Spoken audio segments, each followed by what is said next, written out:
ban as well. Yes, the Chelsea captain, John Terry, is considering whether to appeal after being banned for 4 games for using racist language towards Anton Ferdinand. The Football Association has also fined him £220,000. That's about 10 days' wages. Well, the FA's verdict comes after Terry was earlier cleared of racially abusing the QPR player by a magistrates court. Well, joining me now is the former footballer Paul Mortimer, who also works with the charity Show Racism the Red Card. Thanks for joining us, Paul. Good morning. Terry, as we said, has already been cleared in a court of law. Is it right for the FA to take this stance?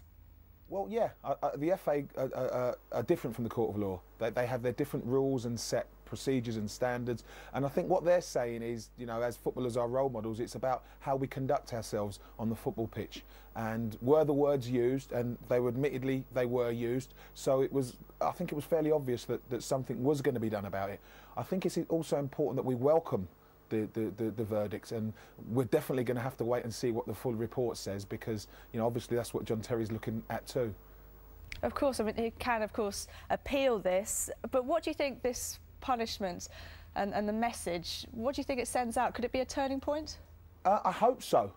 Hopefully it sends out the message that the FA are taking this seriously, that there is no place in football and society for that kind of language, for that kind of conduct, for that kind of behaviour to be used. It just isn't on. You know, again, footballers are role models, and in my job at Show Racism the Red Card, we go into schools and we speak to kids, and the kids, year 7s and 8s, are on point. They totally understand these situations and the wheres and the wherefores of them, but they are still a little bit confused on parts of it, and it is important that I think that they see there is a conclusion to it.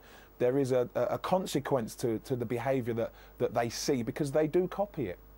Of course, this verdict comes not long after the Luis Suarez verdict as well. We know that progress has been made by organisations such as yours in racism and football. Is it still making progress, though? Because there are reports in some papers today that black players are considering withdrawing their support. It's making progress. It's slow. There's absolutely no two ways about that. But we must, you know, we must be honest. I think we lead the way in Europe in terms of combating racism and discrimination. But before we give ourselves a pat on the back, these things highlight the fact that there is more work needed. And it is not often about, you know, condemning or punishing. It's about educating. It's about everyone understanding that, you know, the colour of someone's skin has nothing to do with what goes on a football pitch. But if you start using that type of language, there are consequences to it. There is punishments there, and you must accept that, you know, that if you use that language, you will be punished. Okay, Paul Mortimer, thanks very much for joining us. Thank you very much.